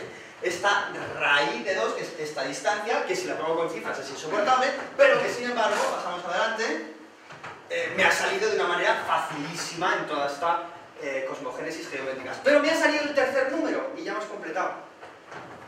Esto es 1. Fijaos, veis la raíz de 3. Esto es raíz de 2. Y de aquí a aquí, es decir, la diagonal del doble cuadrado, esto es la raíz de 5. Y maldita sea que el tercer número de Thoth también es inconmensurable, que tiene delito. Claro, para un egipcio o para un geómetra, cuando uno cuenta, no se cuenta 1, 2, 3, 4, no. Se cuenta 1, raíz de 2, raíz de 3, raíz de 5, y luego ya todo lo demás. Porque geométricamente todo lo demás va a salir solo de aquí. Esa es la gran revelación, que no me digo, qué tontería. No, no. Todo lo que está hecho. Y en la geometría natural, todo al final acaba teniendo la raíz de 2, la raíz de 3 y la raíz de 5. No es casual que cualquier iglesia, cualquier templo, de la religión que sea, cuando uno estudia los planos y mire y hace y busca, los números que salen son raíz de 2, raíz de 3 y raíz de 5. Como tiene que ser, porque un templo es una metáfora del universo y del cosmos y de la naturaleza. Punto. Yo tengo algo de divino por ser un ser humano, pero Dios está ahí arriba, es grande, tal, necesito una cosa intermedia. No, ese es el templo, en el que yo me proyecto y a la vez se proyecta lo otro, entonces es una escalera entre yo y la divinidad. Por eso los números del universo son los números del hombre y son los números del templo. Son la raíz de 2, la raíz de 3, la raíz de 5 y un número más, que es el que tuvimos que averiguar nosotros. Si yo, pasamos para adelante, ¿veis? Raíz de 2, raíz de 5, facilito. Fijaos la raíz de 2 lo que consigue. Si yo tengo un cuadrado y parto por la raíz de 2 y construyo un cuadrado con eso, me sale este cuadrado, que es el doble de grande que este, en área.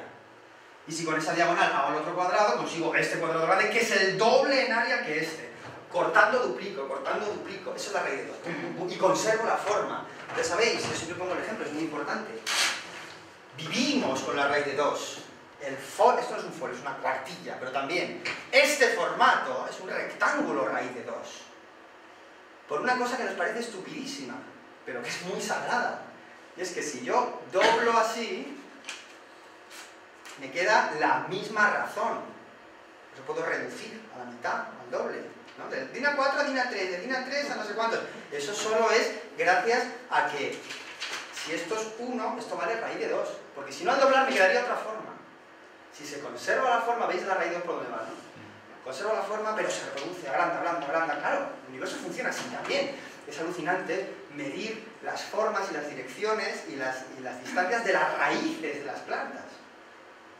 Ya no es de los árboles, las raíces, en las que la raíz de 2 aparece muy frecuentemente. Es canónica en las raíces. Entonces, yo digo la raíz que crece, se multiplica, pero se copia a sí mismo, ¿no? De una manera bellísima. Y por último, bueno, el gran canto al cuadrado. Evidentemente todo esto, o sea, fijaos, el cubo es una figura completamente sacra por una razón sencillísima. Esto es un cuadrado, ¿no? De aquí a aquí, ¿cuánto mide eso? Raíz de 2. Eso es precioso, ¿veis? De aquí a aquí es la raíz de 2. Si esto es 1, esto es raíz de 2. Pues fijaos qué interesante, y por eso es tan sacro el cubo, desde aquí, no hasta aquí, sino aquí, por dentro de esa diagonal, es justo la raíz de 3. Dices, cachis en la mar, claro. El cubo que se ha utilizado en todos los sitios tiene 2 de los grandes números sagrados egipcios. Y no en vano está en el corazón de muchísimas creencias y muchísimas religiones, detrás de las cuales está la geometría, sin lugar a dudas. Pero no solo aquí en la Meca, más. Templo de Salomón. El santo de los santos, donde estaba la arca de la alianza, según pone la Biblia, medía 20 por 20 por 20. Era un cubo. No podía ser de otra manera. Faltan algunos números. Pasamos adelante. ¿Veis ahí el santo de los santos? Fijaos qué interesante esta figura. Cuadrado, raíz de 2, bajo. La diagonal esta mide raíz de 3, si lo bajo. Esto mide la raíz de 2, esto la raíz de 3. Bueno, en fin. Todas, hay montones de figuras que se van a utilizar en la génesis de edificios y de símbolos, que al final, cuando juego con ellas, siempre aparecen básicamente los mismos números. Pasamos adelante. La raíz de 2, la raíz de 3 y la raíz de 5, por cierto, forman un triángulo rectángulo, sacro, uno de los grandes triángulos sacros egipcios, que se utilizará en la construcción de muchos símbolos y muchos edificios. Y por último, y aquí vamos a parar, el tema de la sección áurea. Fijaos, lo voy a dejar aquí perversa. ¿Veis antes que hemos hablado de la proporción áurea? ¿No? De unos segmentos. Si yo, la raíz de 5 no ha dicho muchas cosas, si os fijáis. La raíz de 2, la raíz de 5, que es la diagonal del doble cuadrado, en el fondo sirve para poco, dan triángulos armónicos, equilibrados. El dios Tot decía que era al principio regenerador, no generador, sino regenerador del universo. Hace que las cosas abandonen su forma pero la puedan recuperar. Tiene que ver con metáforas sobre la resurrección, etc. Y la raíz de 5 en el fondo va a servir por una construcción muy sencilla, que ya veremos algún día, sirve para construir precisamente el número sagrado que dará la proporción áurea, es decir, la razón de oro. Que de todas estas grandes raíces es la que va a estar en el universo siempre relacionada con la vida y con lo orgánico. En las flores, vamos a ver raíces de 2, raíces de 3, en los minerales casi siempre raíces de 2, raíces de 3, pero cuando además en la flor que tiene viva a lo mejor en algunas partes va a aparecer el número phi, ese número áureo no revelado que el hombre tiene que alcanzar a través de la raíz de 5, y va a tener una connotación superior. Claro, el paradigma de esto va a ser cuando se estudia el ser humano. Cuando de repente se mide, vamos a pasar rápidamente las formas áureas. Rectángulos áureos, el un carne de identidad, las espirales áureas, todas estas son bases geométricas que aparecen en la naturaleza muchísimas veces. Fijaos un momento, así de fácil. ¿Veis la raíz de 5? ¿No? Doble cuadrado, raíz de 5, pues si pincho aquí y bajo, la razón entre esto y esto es la sección áurea. Es muy fácil de construir a través de la raíz de 5. No lo tenéis que saber ni recordar, pasamos. Es sencillísimo, el semitriángulo meridiano, esto es 1, esto vale phi, ese número de oro, que es justamente el semitriángulo meridiano de la gran pirámide de Keops, pasamos, y esto, si corto la pirámide, esto es 1, esto es phi, no es otra cosa, que no puede ser casualidad, ¿no? Adelantamos y en el heptágono regular, que es el que no se había formado, ¿lo recordáis? Con la flor de la vida se formaban todos los polígonos menos uno, que era el heptágono. Pues justamente en el heptágono aparece ese triángulo sacro de Price, en que si esto es 1, eso vale phi. Y dices, y que están los planos generadores de la Gran Pirámide también. Pasamos. En el pentágono regular, que es la forma áurea por excelencia, porque si esto es 1, esto es phi, con lo cual siempre que veáis algo pentagonal, ahí está el número de oro. Las flores. O sea, ¿cuántas flores tiene una composición pentagonal? Ahí está el número phi, en todas sus manifestaciones.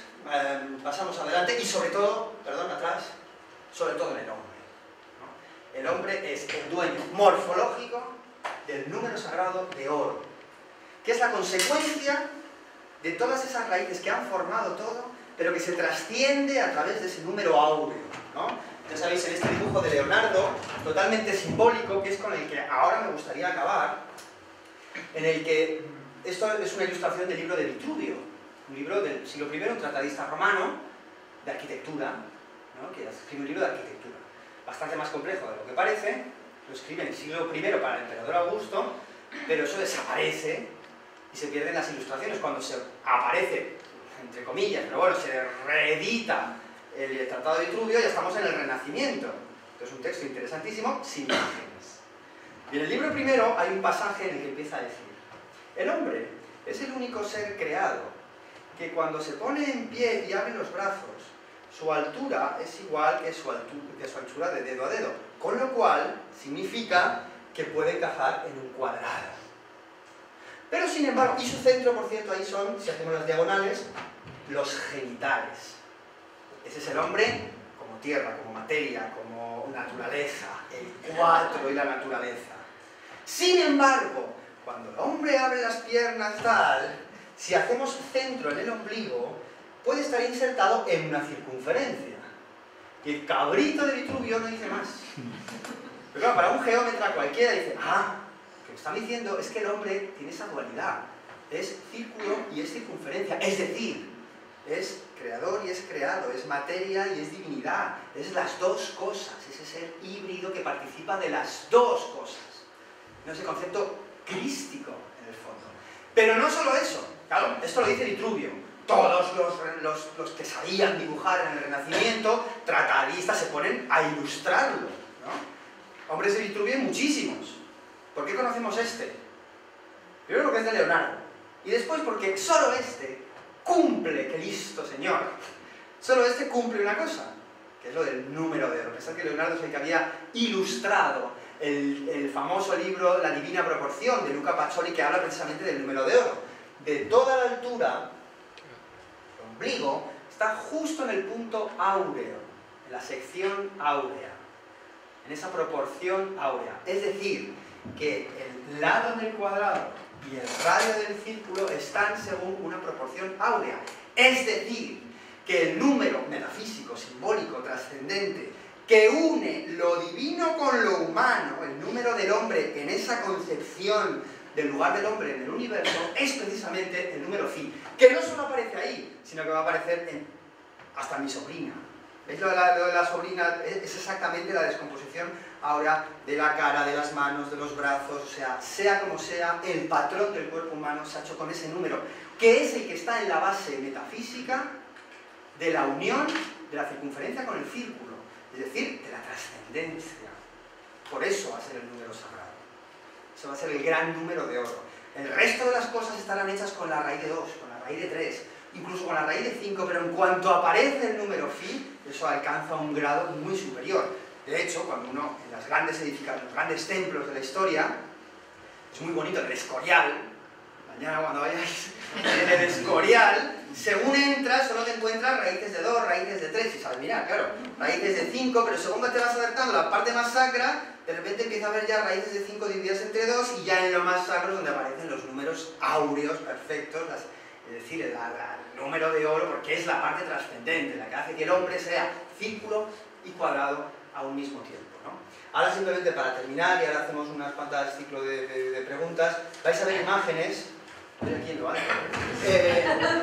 Vais a ver imágenes de grandes obras de arte en las que todo esto que os he contado un poco por encima, este abuso y este bombardeo de información, pues en el fondo detrás de todo esto está esto que acabamos de contar. La pirámide de Keops, que es el edificio más, no enigmático, más geométrico que existe, porque es un canto a la raíz de 2, a la raíz de 3, a la raíz de 5, al número phi, al número pi, lo tiene todo, todo.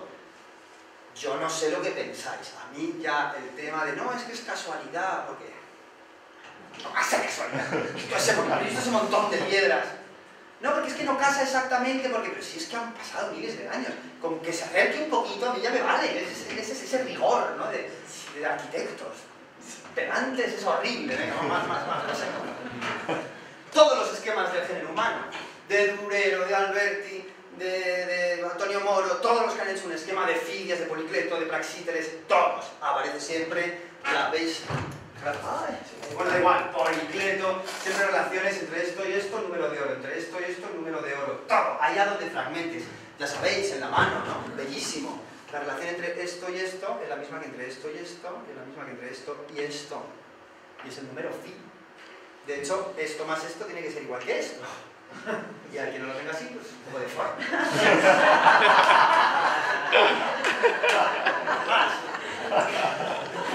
Números de oro por todos los sitios.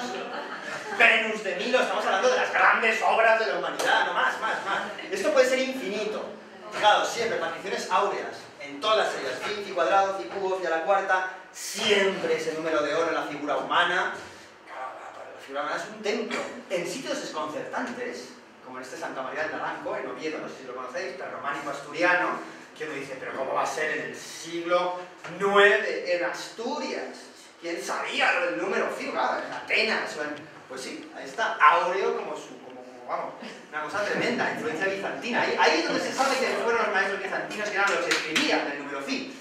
Más, San Martín de Fromistan, primer camino de Santiago, que es sospechosamente clásico, Notre Dame de París, concepciones áureas, cuadros de Vermeer, de todos. Quiero decir, en la historia del arte es difícil aquel que no, es rara la obra maestra, la que no aparece los grandes números sagrados y sobre todo la sección áurea, porque el colmo de todo esto es que ese número sagrado, estéticamente, es el que hace las cosas más bonitas, más sencillas, más armónicas, más equilibradas, más esbeltas. Se utilizan en fotografía, bueno, pues en absolutamente todas las artes, música, literatura, teatro. ¿Cómo va a ser teatro? Sí, en la métrica de las poesías, en las tragedias griegas. Cuentas los versos y calculas el punto áureo y es justo cuando le dicen a Edipo que es él el que mataba a su padre, ahí. O en una obra de Bach y cuentan los compases, buscas el punto áureo y justo cuando muere Jesús y dicen Jesús por última vez, ahí es el punto áureo. ¿Es que es casualidad? Bueno, casualidad o mucha intuición. Pero vamos, tiene delito la cosa, es decir, es en todo. A veces de una manera más soslayada, ¿no? Aquí este Dalí que era muy geómetra y en el fondo aquí hay una especie de gran pentágono generador, la lera cósmica, Dalí era muy geómetra y se le nota mucho. Ya un cantazo, ¿no? El dodecaedro regular basado en pentágonos y lo une la figura de Cristo, la última cena. Dalí es poco sutil, en el fondo, ¿no? Parece lo contrario. Pero está inspirado en esto, porque fijaos, por ejemplo, la razón que hay entre esto y esto es justamente el número phi, igual que la que hay entre esto y el margen. Y si esto lo utilizo como una base de una estrella, me salen los puntos generadores de toda la arquitectura del cuadro. Qué bonito los artistas también, ¿no? Fijaos, ¿qué están haciendo? ¿Utilizar el número phi? No, están haciendo algo más. Están imitando a la naturaleza. Pero no porque copian un bodegón, copian la causa y las consecuencias últimas de que el mundo esté ordenado. Y por eso el arte tiene esa dimensión totalmente cósmica. Mi maravilloso y querido monasterio de San Lorenzo el Real, en el Escorial, que es áureo hasta sin parar. Cuando se corta por aquí, la distancia entre esto y esto es el número phi, y la resta hace que se module todo el monasterio, con lo cual da esa sensación de que sé que es grande, está bien dimensionado. El templo de Abidos, con los dos triángulos inversos, el faraón muerto y el faraón vivo, Osiris resucitado, el pentágono símbolo del hombre, con lo cual se duplica y aparece la génesis de todo ese complejo, que hay algunas piedras que hay en Cenicasio, resulta que era el sitio, el centro teológico de todo Egipto, de ese lugar en el que Osiris resucita. Y por supuesto, quien quiera, y además esto ya a nivel musical sobre todo, la Grecia maravillosa, la Grecia de Pericles, Fidias, Calícrates, Cictinos y el Partenón, que ya no es solo audio, es muchas más cosas. O sea, esto daría ya para un curso entero. Vamos a pasarlas todas estas imágenes. Ahí se ven descomposiciones áureas elementales. Lo más bonito del Partenón es que los grados de deformidad que hacen encima combinan con las escalas musicales de Pitágoras. Entonces es un edificio áureo y encima musical, ¿no? Numéricamente. Es el colmo de la sutileza. Y uno le cuenta que esto lo han hecho hace 2500 años. Entonces, claro, sales a la calle y te da ganas de llorar. Vamos a ver, ¿qué hemos hecho, no? ¿Qué hemos hecho? Los chaletes, Dios, hombre, no puede ser. Me dicen, no, bueno, es que esa arquitectura tiene, venga, pues una iglesia, pero tampoco. Esto hay que saberlo. Tengo que decir una cosa en contra de mi formación. Yo, estudiando arquitectura, jamás nunca me contaron nada de esto, nada. Media palabra. Nada, el número de oro, nada. Hay que protestar, lo decía al principio, hay que elevar una queja. Y nada, con esto vamos a terminar. Bueno, pues muchas gracias.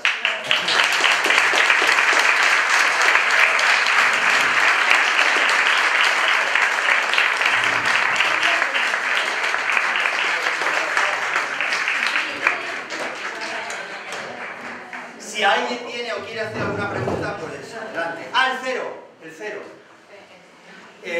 Claro, el tema del cero es complejo. Fijaos, para un geómetra, el cero fue concebido como número, o como cifra incluso.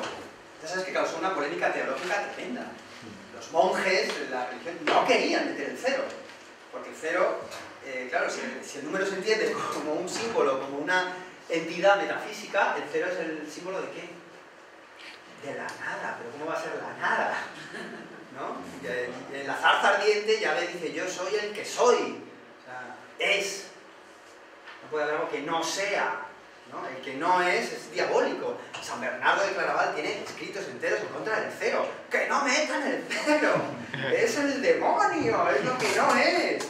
Un geómetra, para los geómetras tradicionales, la geometría sagrada no se puede utilizar. Es decir, no existe ese concepto. El ejercicio empieza desde que pones el primer punto, ¿no? ¿Qué ocurre? Que a nivel de cómputo, de cifra, de contar, claro, pues la utilidad del cero revolucionó el cálculo, etc., ¿no? Geométricamente, ¿dónde se hace? Es muy bonito. En los estudios, pues Nicómaco de Gerasa, la gente que estudia los geómetras antiguos, cuando hablan del principio y del punto primero y de la unidad y tal, ¿cómo contemplan esa sensación de la nada?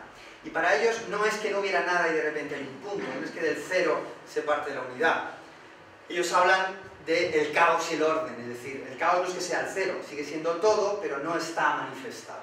Entonces no aceptan el concepto radicalmente de que no hubo un momento en el que no hubo nada y de la nada surgió algo, ¿no? Simbólicamente y metafísicamente de la tradición de la geometría sagrada, incluso en Heliópolis, no lo pueden aceptar. Por lo tanto, no se maneja. Después de eso, en el Renacimiento, se escribieron los que trataron el tema numérico, Alberti entre ellos, claro, a ver qué se estaba utilizando, de que había que darle de alguna manera salida, intentaron utilizarlo como concepto en la progresión de los ejercicios de geometría, pero con poco éxito. El número cero, desde el punto de vista de la matemática simbólica o de la geometría sagrada, siempre ha sido no polémico, sino completamente rechazado. También es verdad que después, desde el punto de vista simbólico, filosófico, en estructuras más formales del siglo XX, pues tiene cabida, ¿no? El ser con respecto al no ser, para que algo sea algo tiene que no ser, por lo tanto la idea de la no esencia parece que se puede vincular con el cero, en fin, da un campo de estudio interesantísimo y hay matemáticos hoy en día que estudian el cero, sus tesis doctorales van sobre el cero, que tiene mucha gracia, quiero decir. Entonces es un tema interesante a tener en cuenta, ¿no? Nosotros nos parece tan normal, pero en muchos momentos era una cosa no solo peligrosa, sino casi escandalosa, y sobre todo que no se podía aceptar. No, vamos a representar las cosas con palitos, ¿no? Me contaban con letras, ¿no? Lo más interesante que los números eran las letras. No solo en los hebreos, en todo el mundo. En los romanos son las letras. No se diferenciaba las letras y los números, son el poder del logos a través de la palabra. Y fijaos, en el mundo hebreo las letras lo importantes que son, ¿no? En la cábala. Pues a la vez son los números. Entonces toda esa trascendencia de números estaba muy presente. El 0 no tenía cabida, de hecho no hay letra para el número 0, ¿no? ¿Alguna otra pregunta? Yo sé que es muy tarde, tío. Es que nos dijo que nos iba a explicar solo dos cositas, dos conceptos y tres números. Entonces, si es tan amable, yo tengo un número. No sé cuáles son los conceptos. Pues tiene toda la razón, pero se lo voy a decir. Los dos conceptos son razón y analogía, o sea, logos y analogía, razón y proporción, esos son los dos conceptos, y tres números. Raíz de 2, raíz de 3, raíz de 5. Y los tres números revelados por la divinidad. Y la sección áurea como tema aparte. Eso ya aparte. ¿Y el número phi se le puede dar una cifra? Sí, el número phi, si yo considero a la unidad 1, es 1 con 6, 18, 00, 33, por supuesto también inconmensurable. También inconmensurable. A mí me encanta. Bueno, no es que me guste, es que bueno.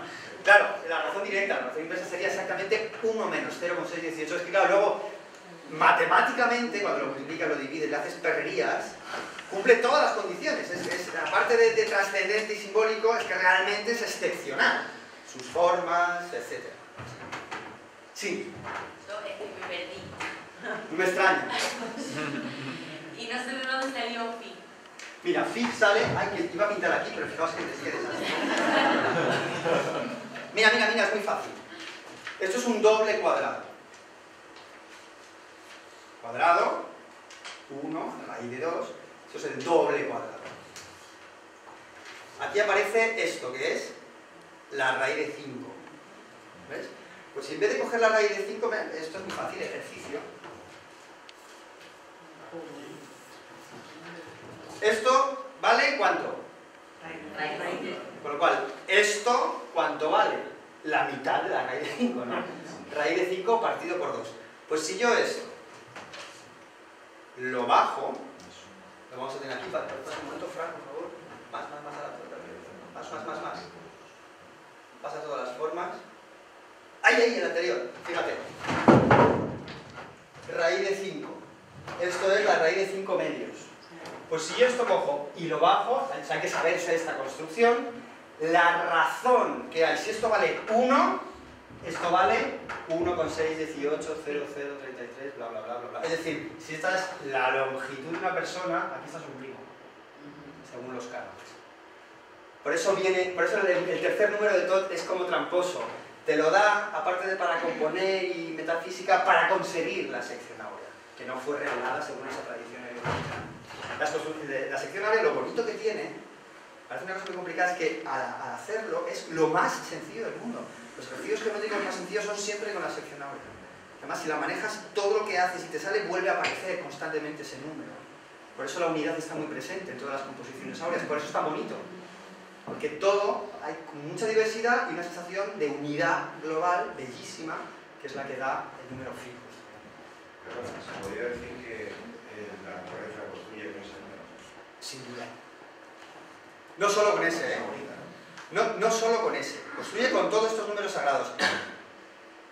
De todo ello, ciertas cosas más especiales para entendernos son precisamente las que se construyen con el número phi. Hay en internet, hay 1000 páginas, ponéis en proporción áurea, número áurea, hay 1000 páginas en las que tienen ejemplos. En las dentaduras, en los gabinetes estos de estética, lo utilizan mucho. Las narices, los ojos, no sé qué, porque cuando compones según ese número en carteles, en diseño gráfico es totalmente constante, pero aplicado a botánica, es constante, de una manera sorprendente.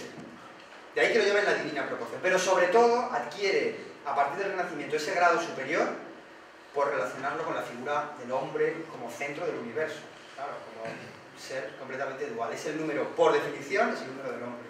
¿Y qué crees que fue lo que inició todo esto? ¿O viene ya de Hombre, o sea, venir hasta donde sabemos... nacimiento.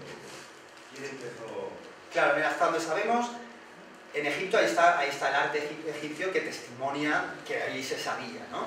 Y todas las tradiciones de los textos de las pirámides que ya hablan de Tot y se habla de los tres números.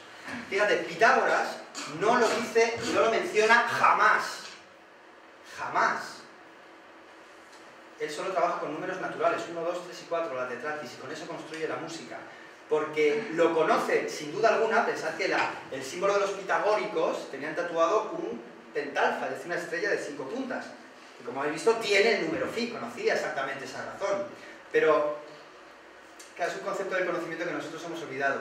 Era tan importante que no se puede revelar y no se puede utilizar. Y seguramente no construyó nada áureo. Claro, eso pasa al mundo platónico. Platón es muy pitagórico en su origen, seguramente tuvo contacto con la hermandad pitagórica. De Platón se crean escuelas pitagóricas, neopitagóricas, que trabajan la geometría, en la que la sección áurea aparece, pero nunca manifiesta de una manera muy clara. Por ejemplo, Euclides. De los elementos de Euclides, que es el gran libro histórico de la geometría, no habla de la sección áurea, sin embargo aparece en uno de los ejercicios. Lo que pasa es que lo llama de otra manera. Dividir un segmento en media y extrema razón, dice Euclides. Que no tiene ningún sentido la expresión. ¿Cómo vas a dividir una cosa en media y extrema razón?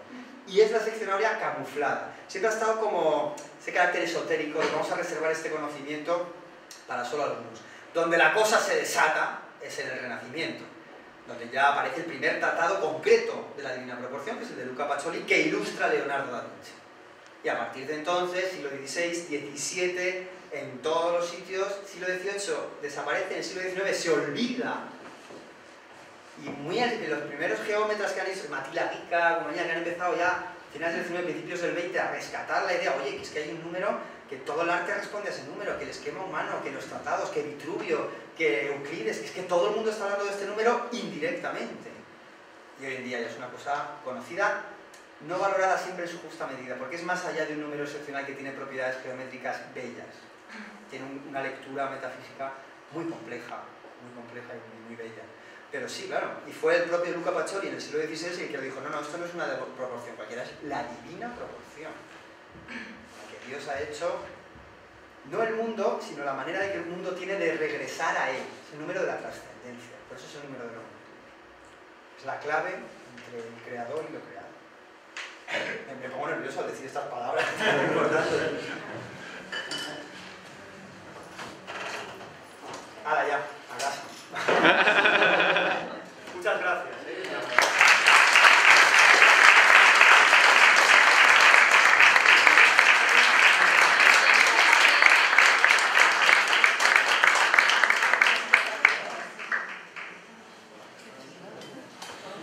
Bueno, todos aquellos que queráis asistir al taller de mañana y el domingo, en la entrada está tu mail y con ellos podéis inscribir.